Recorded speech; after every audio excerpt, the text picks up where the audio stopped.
Olá, pessoal. Olha que maravilha. Hoje eu tenho o prazer de falar com o Décio Fábio de Oliveira Júnior, que é um médico e constelador. E nós vamos conversar com ele sobre a possibilidade de introdução das constelações familiares na escola, na educação. Como vocês sabem, eu estou liderando esse projeto para que nós possamos pensar na possibilidade da maneira de incluirmos as PICs, as práticas integrativas complementares, na escola. Décio, por favor, se apresente e nos dê a honra da sua presença aqui conosco.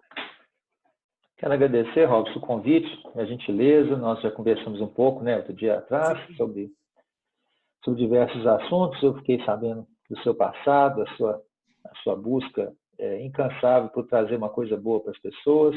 Eu sou médico, estou com 53 anos, tive um papel importante, junto com a minha mulher, na difusão das constelações familiares no Brasil, porque fomos nós que organizamos a vinda do Criador durante muitos anos, de 2005 até 2011, e, ao mesmo tempo, fizemos a tradução, junto com um casal de amigos, da maior parte da obra do Bert Hellinger para o português, através da nossa editora, a editora Atma. E, ao mesmo tempo, como nós nos dedicamos a isso, desde 99, lógico, nós começamos também a dar constelações e treinamentos em constelações familiares em todas as regiões do Brasil. Nós já trabalhamos de norte a sul, em todas as regiões e em vários estados do país, inclusive no exterior.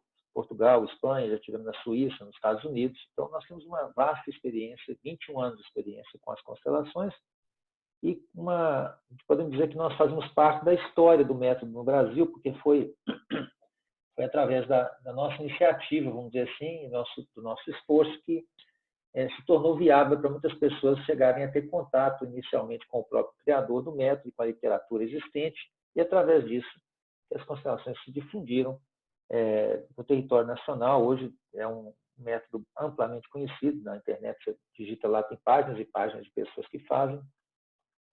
Nossa escola, que é o Instituto de Desenvolvimento Sistêmico para a Vida, ela existe desde o início, desde 99, é uma empresa que está com 21 anos de existência, e nós oferecemos hoje treinamentos para capacitação de consteladores. Então, assim, nós já tivemos também iniciativas no sentido de levar o método para outras áreas de aplicação, como o caso da educação, do judiciário.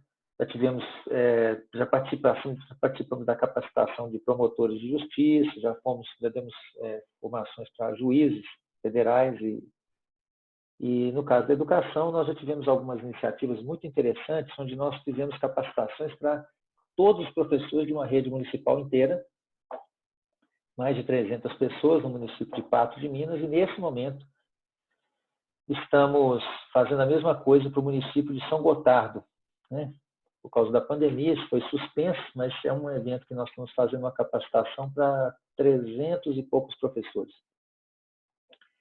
E nós temos tido resultados incríveis com a aplicação desse método. Então, assim, nós temos uma boa experiência com o tema.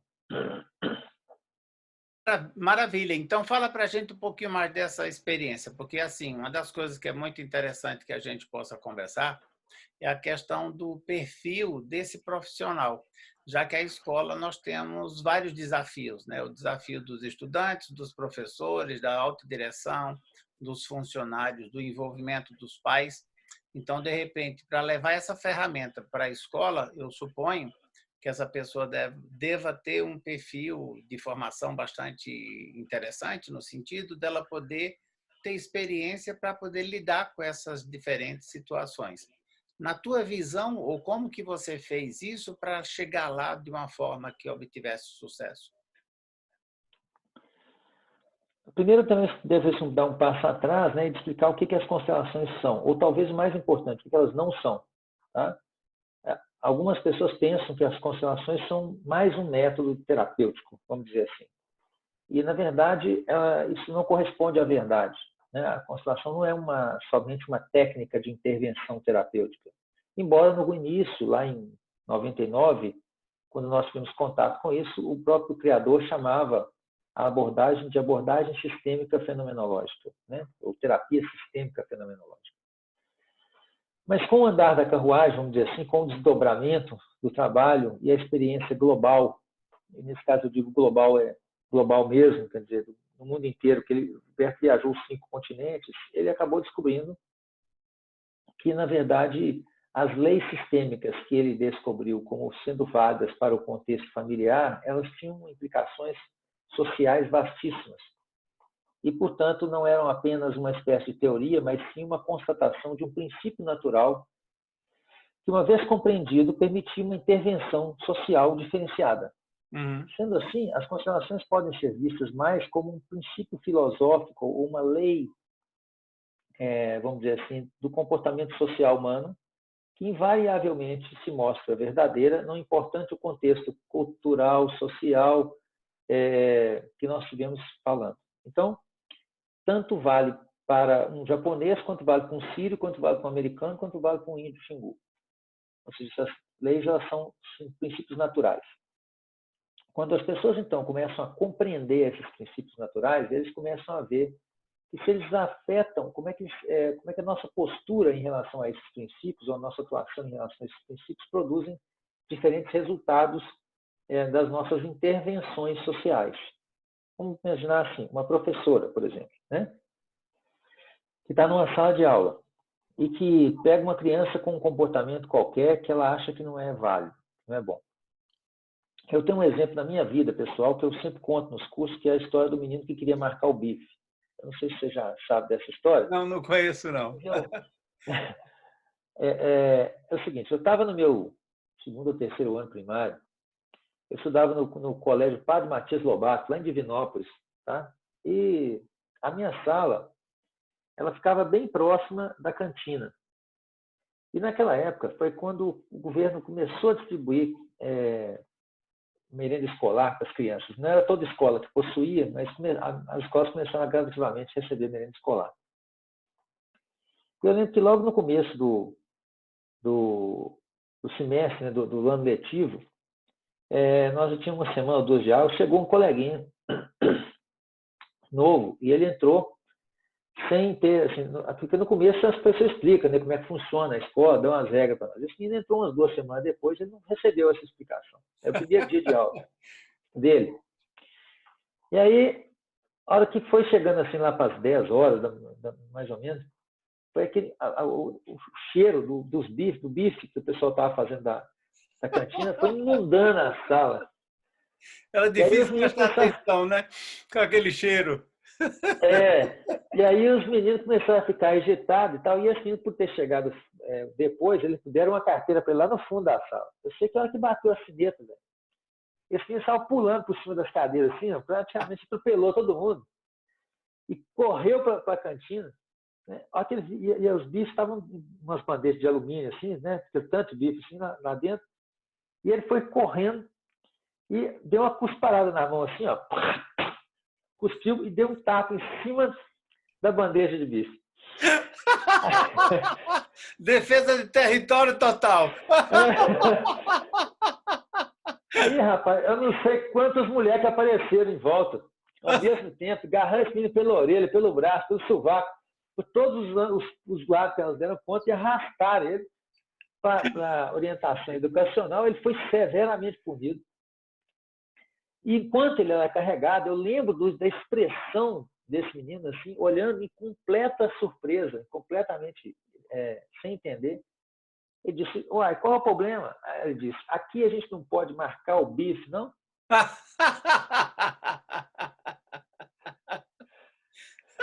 Excelente. O ponto crucial consiste em compreender que quando uma criança vem da família dela para a escola, ela vem trazendo as regras e os comportamentos que ela traz de sua família de origem. E para ela não existe outro conjunto de regras. Aquilo ali para ela é o certo. E se agora a professora entende que esse comportamento da criança não bate com o comportamento que se espera na escola, ela tem que primeiro compreender que não adianta invalidar o comportamento que a criança traz da família dela, porque isso não vai funcionar. Né? A criança, se muitas vezes a professora diz assim, sua mãe te deu educação, não? Veja bem o que a criança entende. A professora está acusando a pessoa que ela mais ama, que deu tudo para ela, que continua fazendo tudo para ela. Verdade. E ainda por cima, com desrespeito, né? Então, o que acontece? A criança ela é imediatamente convidada a tomar uma decisão. Se ela vai ficar leal à professora ou à mãe, né? À família ou à escola. E aí não tem dúvida que nesse momento ela já decidiu, já selou a escolha dela, pela família, claro. Daí para frente, nós entramos num problema que é o seguinte: como é que você aprende de uma pessoa que você não sabe, que não te respeita, ou que você sente que não valida a sua história e a sua cultura e a sua origem? Uhum. É impossível aprender de alguém que nós não respeitamos, né? Um Verdade. dos pontos essenciais para que a aprendizagem aconteça é que a gente tem que ter uma certa admiração, até um certo desejo de ser igual a quem a gente está aprendendo, né? É uma base comum para o aprendizado. Se você quer aprender uma coisa que você quer ser, ou você quer ter, ou que você quer entender, mas basicamente você tem que se mover numa posição onde você se senta respeitado e até admirando a pessoa que você vai aprender dela. Antigamente a gente chamava os professores de mestres, não é assim? Então, como é que a criança vai chamar de mestre uma pessoa que ofendeu a mãe dela?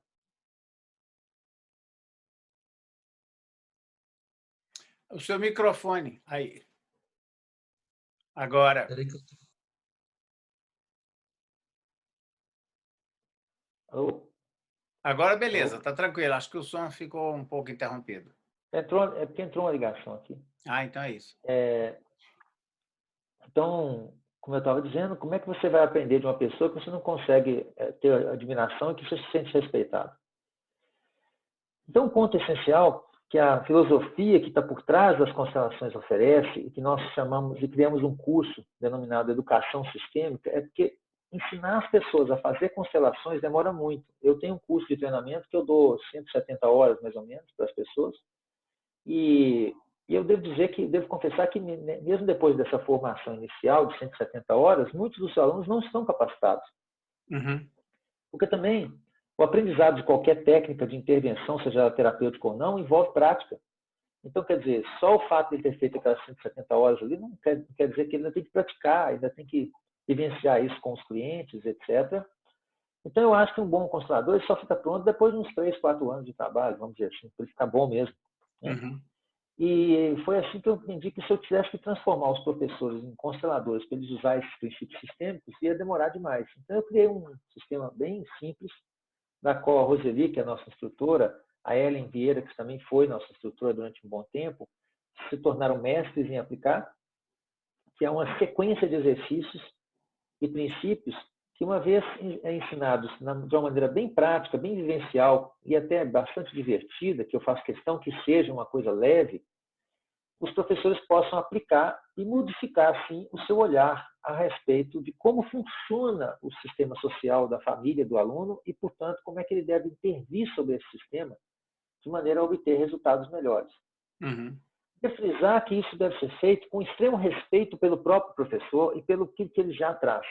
Eu quero dizer com isso o seguinte: nós não vamos ensinar aqui mais uma metodologia pedagógica para ninguém, que talvez seja concorrente com o método que ela já usa. Uhum. Para nós não importa se a pessoa usa construtivismo, se ela usa Montessori, se ela usa o que quer que seja o método pedagógico que ela já possui. O nosso método a nossa forma de trabalhar é compatível com todos eles, porque ela não fala nada sobre o que o professor vai fazer. Nós já pressupomos que o professor, o profissional da educação, ele já sabe o que ele tem que fazer. Faz parte do expertise profissional dele. Se ele é professor, ele sabe, tá? Mas nós achamos que temos algo a ensinar sobre a forma, o como, o jeito de passar isso. Com que olhar nós vamos fazer isso? Então, através disso, nós podemos oferecer um outro olhar. E esse outro olhar, ele faz uma profunda diferença. Eu acredito que tem muitas histórias que eu poderia contar, mas acho que a Roseli seria a pessoa mais adequada, porque ela tem a experiência prática dentro da sala de aula e da escola maior do que a minha. Mas eu acho que a gente poderia passar horas aqui contando de resultados lindos que nós obtivemos com o trabalho, né? Então, eu queria que você comentasse um pouco mais lá atrás, quando você formatou esse projeto que virou a educação sistêmica, quais foram os entraves ou quais foram, de repente, os insucessos? Porque, de repente, o que eu percebo é existe um interesse genuíno de levar as constelações para a escola, mas eu vejo que às vezes as pessoas só têm a boa vontade, elas não têm uma metodologia ou elas não têm uma forma. Então, eu já ouvi que tiveram casos de os resultados não serem tão assim auspiciosos, digamos assim, e em outros casos que aquilo se fechou, porque às vezes essas ferramentas elas são muito interessantes, porque quando bem aplicadas, com a pessoa que tem bastante prática, ela abre caminho. Se aplicada de uma forma meia boca ou de uma forma meio assim muito amadora, ela fecha uma porta que depois não tem como, vira uma barreira, né? Então eu queria conversar Uhum. contigo um pouco sobre isso, que você tem bastante experiência sobre essa questão, de repente, mais para alertar as pessoas que querem entrar, qual seria a forma, sabe? Para ver se as pessoas erram menos e chegam direto ao ponto. Muito boa pergunta, porque aí nós temos uma boa história para contar, né? Quando eu vi as constelações, e principalmente quando eu vi o que elas podiam fazer pelas pessoas, né? Eu fiquei muito encantado e eu lembro que minha mulher disse para mim assim nesse dia, né? Ela falou assim, o dia que nós viu a ferramenta pela primeira vez, ela falou, um dia a gente vai fazer isso juntos, né? E E aí eu falei, essa mulher tá louca, porque nessa época eu já tinha mais de 10 anos de profissão, eu já era um cirurgião estabelecido, eu fui cirurgião de criança durante muitos anos, eu era professor universitário e tudo. É, e aí, o, eu lembro que eu falei assim, você tá louca, mulher, né? Aí, pelo visto, quem comeu, eu falei, cheguei a falar para ela, você comeu cocô, falei para ela, né? Pelo visto, quem comeu cocô fui eu, porque eu tô aqui, né? E até deixei a minha profissão para lá. O que eu pude perceber é que as constelações eram capazes de fazer grandes transformações quando as pessoas realmente introjetavam os conceitos. Vi pessoas sararem de doenças psicossomáticas em momentos muito, assim, de uma maneira rápida. Vi grandes reviravoltas, conflitos aparentemente irreconciliáveis entre marido e mulher, de filhos e pais, se desfazerem assim, ó, né? Mas o grande problema que eu enfrentava naquela época é que eu não via meios de massificar isso. Porque a intervenção parecia ser tão personalizada para cada indivíduo, né, e que eu não via meios de levar isso de uma maneira massificada. Mas, paulatinamente, eu fui percebendo que se a gente ensinava só os princípios, mesmo que aquilo não resolvesse o problema de todo mundo, já ajudava bastante, porque grande parte das pessoas estão violando esses princípios por mero desconhecimento deles. E aí, quando eles passam a reconhecer esses princípios e a obedecê-los, principalmente o pertencimento, tá? Que é uma coisa que a gente muitas vezes passa por cima de uma maneira sistemática, as pessoas já obtinham resultados maravilhosos. E aí eu vi que dava para ensinar os princípios de uma maneira mais simples. Eu não precisava ter um constelador, que era um terapeuta, eu tinha que ser especializado numa intervenção, né? Porque eu vou dizer uma analogia assim, na medicina a gente tem situações parecidas. Por exemplo, um sujeito vive uma vida estressante, fuma muito, não faz exercício, só come carne gorda, tem uma vida sedentária absurdamente estressante no serviço, no trabalho, não sei mais o quê, é meio putão. Aí esse cara chega para você com 50 e poucos anos e infartou, né? Aí você vira para ele e fala assim, ó, meu filho, agora que você já infartou, que entupiu uma veia do coração, a artéria do seu coração aí, comeu 30% do seu coração, não bombeia mais e tal, agora você está fudido. Então agora, eu vou te dizer para você, você não podia comer esse tanto de carne gorda, você tinha que ter tido uma vida menos estressante, você tinha que ter feito um pouco de exercício, não tinha que ter fumado. Será que, eu pensei, será que a gente tem que esperar a pessoa chegar a ter um problema de relacionamento tão sério que ela busca a ajuda das constelações para eu explicar os princípios para ela? Uhum. Se ela entendesse os princípios, ela podia não fazer isso antes, né? Com certeza. Eu fiquei fascinado com a ideia de levar isso para a escola.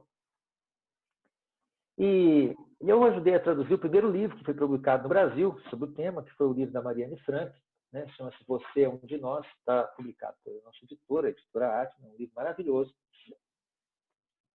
onde ela contava que ela aplicou as constelações dentro do ambiente escolar. E ela fez isso mesmo, ela tirou um bloco de horas da grade, ela era professora de ensino médio, e ela tirou um bloco de horas do bloco de horas que ela tinha que dar para as crianças e fez constelações para as crianças. Só que eu vi lá pelos próprios relatos da Marielle Frank e vi pela dificuldade que as pessoas têm dentro do ambiente escolar, pelo menos aqui no Brasil, que é altamente regulamentado. Você não pode simplesmente tirar um bloco de horas e colocar.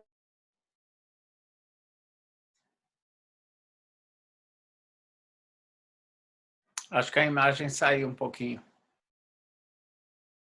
Eles falam assim, agora nós vamos dar aula de constelação. Tá? Uhum. Então, eu vi que um grande problema que a gente ia enfrentar seria necessariamente a questão de que nós não poderíamos levar a constelação em si para dentro da escola. Mesmo porque nós temos uma série de restrições, porque como as constelações se valem do princípio da representação, que o psicodrama também usa, que é você usa representantes para as pessoas, né, reais, você coloca ali uma pessoa para representar o pai, a mãe, etc. E no fenômeno de representação, frequentemente as pessoas sentem emoções ou até sensações físicas que elas não sabem explicar de onde vêm. Isso poderia gerar, em algumas comunidades, uma séria má interpretação de achar que nós estamos fazendo alguma coisa religiosa ou espiritual, sei lá como é que é, o que geraria e gerou em algumas situações muitos mal entendidos e muitos bloqueios quanto ao uso do método. Então eu pensei que mais fácil do que fazer isso seria, ao invés de levar as constelações, a gente pudesse levar os princípios das constelações, que são uma coisa que para mim são mais valiosas do que a própria intervenção terapêutica. Ou seja, ao invés de eu ter que esperar o cara infartar, né, eu já ensino para ele que ele não pode comer carne gorda, que ele não pode fumar, que ele não pode ver, né, no caso da constelação, que ele tem que respeitar certos princípios essenciais que, uma vez compreendidos, diminuem tremendamente a quantidade de conflitos que a gente observa na escola. E eu tenho duas coisas para te contar, então, duas experiências. A primeira experiência é que eu tentei uma vez levar isso para a Secretaria de Educação do Estado de Minas Gerais. Eu vi no jornal, eu estava em casa, vi um jornal, e eu vi que havia uma estatística de que 20% da força de trabalho da Secretaria de Educação do Estado de Minas Gerais estava afastado por motivo de doença. Uhum. E minha mãe era professora, né? Minha mãe era professora. Então, eu lembrei muitas vezes como a minha mãe chegava cansada em casa, como é que era difícil, como muitas exigências que eram colocadas sobre os professores se mostravam exigências quase inumanas, quase absurdas. Sendo médico, eu entendo isso também para caramba. As pessoas depositam uma expectativa em cima da gente que é irreal. Por exemplo, de que o professor vai educar a criança no sentido de dar a ela os princípios éticos e comportamentais básicos da vida. Isso não é a tarefa do professor. Isso ele tem que viver na família dele, certo? Então, quando a gente deposita essa expectativa excessiva sobre os professores, e o pior, muitos professores, por ignorância, por arrogância, por desinformação, por ideologia, por N razões, aceitam essa carga, tentam fazer isso e depois verificam paulatinamente que, sem o apoio da família, nesse quesito, a possibilidade de cumprir essa tarefa é verdadeiramente impossível. Uhum. Como é que você vai conseguir modelar o comportamento de uma criança se você ensina uma coisa na escola e na família ensina outra? Você tem que encontrar algum tipo de contato, né, de respeito mútuo, de cooperação com a família. Senão é impossível. Não tem jeito da professora falar uma coisa na sala e a mãe falar outra em casa, e essas duas coisas dão certo. O menino vai ficar rebelde mesmo. Ele não vai uma das duas ele não vai abraçar. E o mais provável é que ele não abraça a escola. Com certeza. Então, se a escola não se enxergar como um apoio da família, ao invés, que muitas vezes eu percebi, como uma espécie de família melhor ou disciplinadora da família, esse negócio não vai funcionar de jeito nenhum. tá certo?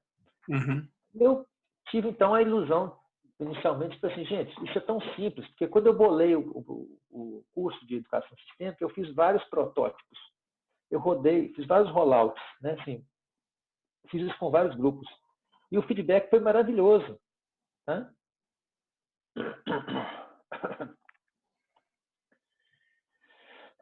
Foi maravilhoso. Pensa um pouquinho. E o que aconteceu foi que, depois de ter tido esse feedback muito bom, eu resolvi falar o seguinte: quem sabe se eu fizer um programa para a Secretaria de Educação, eu consiga implementar isso como uma política de Estado. Ou pelo menos me permitirem fazer um protótipo, um estudo piloto que depois possa ser expandido. Eu procurei de muitas formas, tá? Encontrar meios de fazer isso funcionar. E eu cheguei a conversar com várias pessoas da Secretaria de Educação na época, do Estado, e o que eu descobri é que no sistema público é assim, é uma pessoa para dizer não, assim, e 10 pessoas para dizer não. Se o faxineiro não gostar de você, o que acaba acontecendo é que você não consegue fazer nada funcionar. Tá? E afinal das contas, eu me convenci que a maneira de intervir nesses casos precisa ser muito cuidadosa e, na verdade, muitas vezes é trabalhosa, porque você tem que passar por várias instâncias burocráticas que precisam ter aprovação para você conseguir implementar. Por isso, depois de um tempo, eu resolvi fazer isso de uma outra maneira. Né? Ao invés de tentar fazer isso grande, eu comecei a trabalhar com aqueles que sentem mais dor no processo, que geralmente são as pessoas que sofrem muito no processo. Por exemplo, os promotores da infância e da juventude sofrem muito com essas situações, né? E eles estão mais aptos a ajudar a gente a criar programas de intervenção sociais que tenham efetividade maior, porque a gente consegue fazer uma série de alianças. Por exemplo, esse projeto que eu fiz para a parte de Minas, eu consegui a aliança primeiro do promotor da infância e da juventude, que era o Dr. Paulo Delicoli, uma pessoa maravilhosa, que queria inicialmente que eu fizesse uma capacitação para a equipe dele, inicialmente, de umas 30 pessoas, e eu consegui convencer ele, falou, já que nós vamos fazer para 30, por que a gente não faz para 300? E aí ele topou essa loucura junto comigo e nós aliamos forças com empresários locais, com a delegada de ensino municipal e a delegada de ensino estadual. E no final conseguimos, através disso, fazer um lindo projeto que aconteceu no ano de 2017, se não me engano, né? E teve um feedback simplesmente fantástico.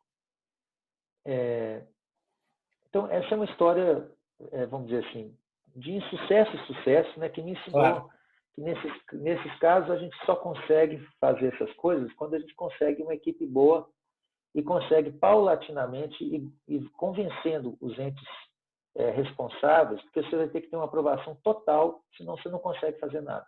Ou seja, você tem que pegar todas as pessoas que podem vetar o andamento da coisa e convencê-las uma por uma, o que dá um trabalho da porra, né?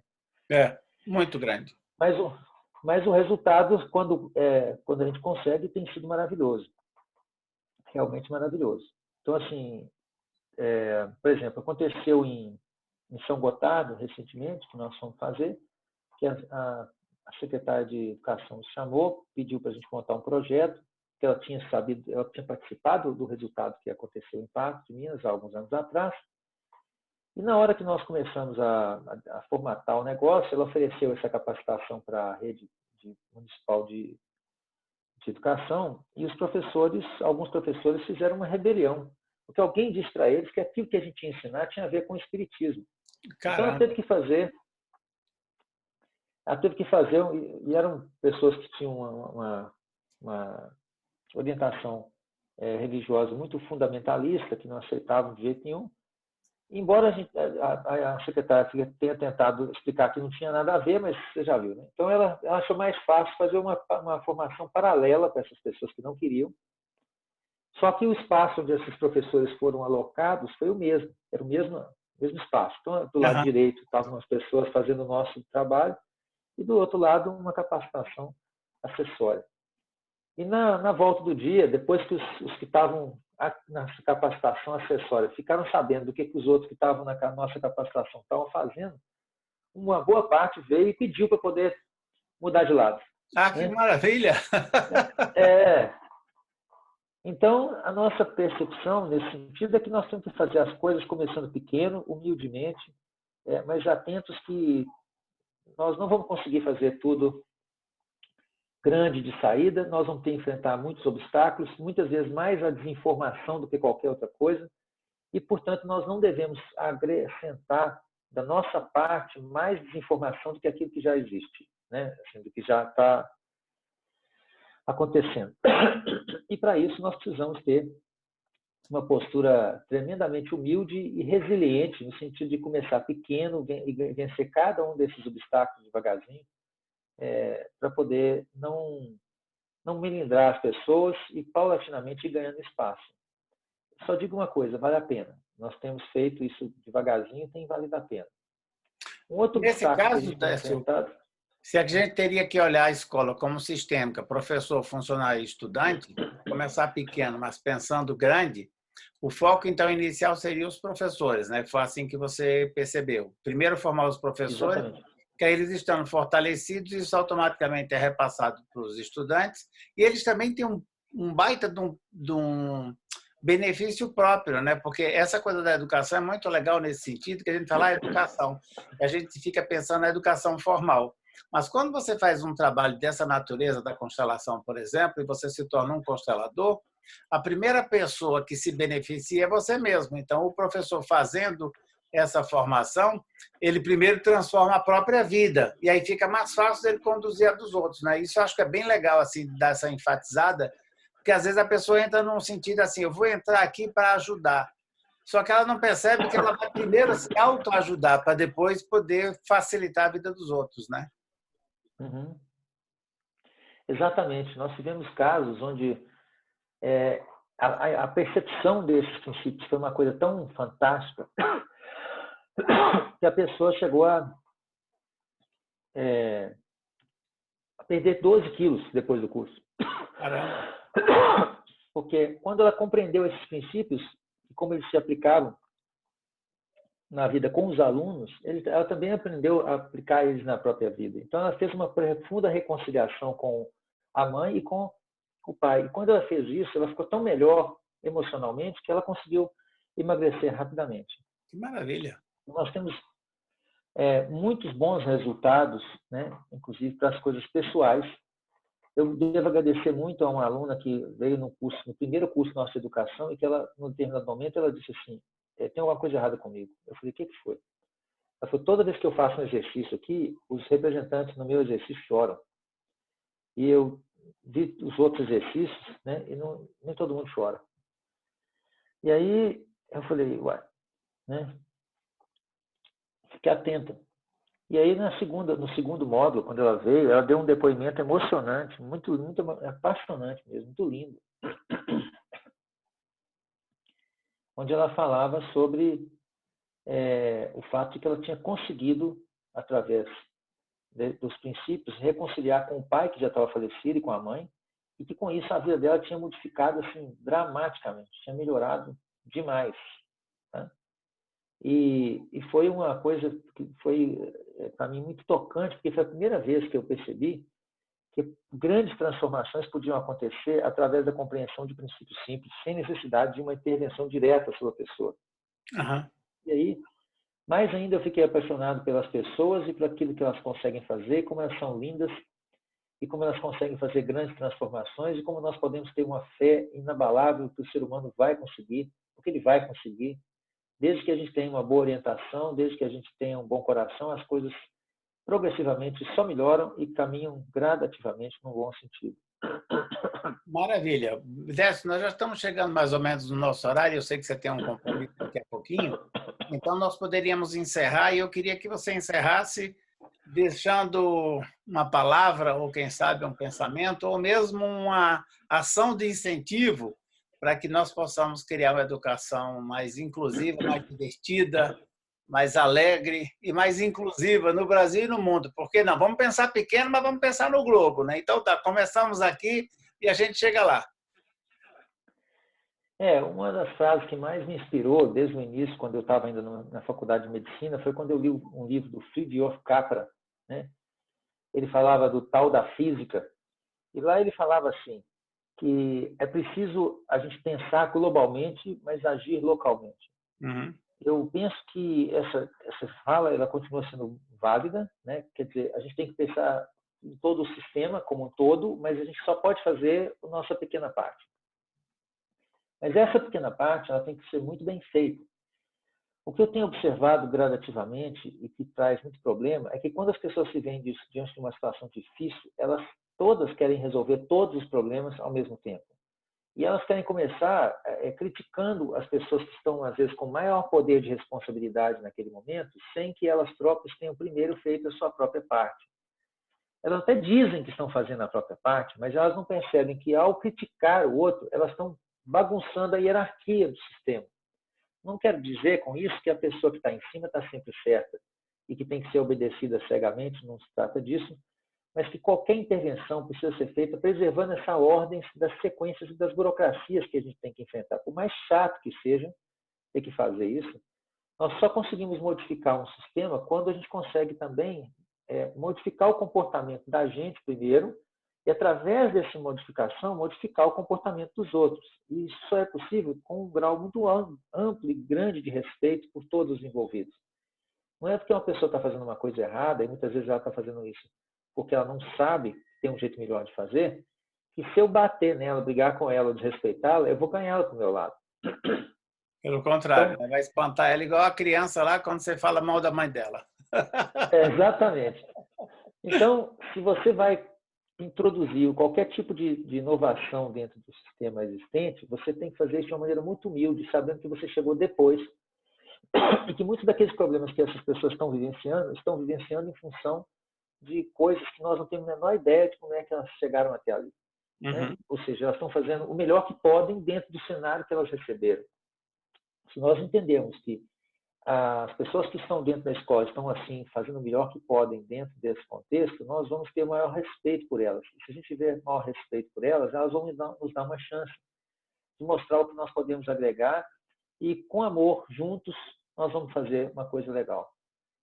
Quando isso não é possível, e às vezes a gente vê que isso não é possível, eu vou dar uma dica, tá? Que me ajudou muito até hoje. Quando você vê que a situação está muito fechada e difícil, eu percebi que não tem muita situação. Por exemplo, outro dia eu estava com a minha filha, ela estava muito nervosa, brigando muito comigo. Ela chegou e começou a brigar muito com a mãe dela. E aí, ela me mandou uma mensagem, disse assim, você não acha, papai, que isso, aquilo, aquilo outro? O que você acha que eu tenho que fazer?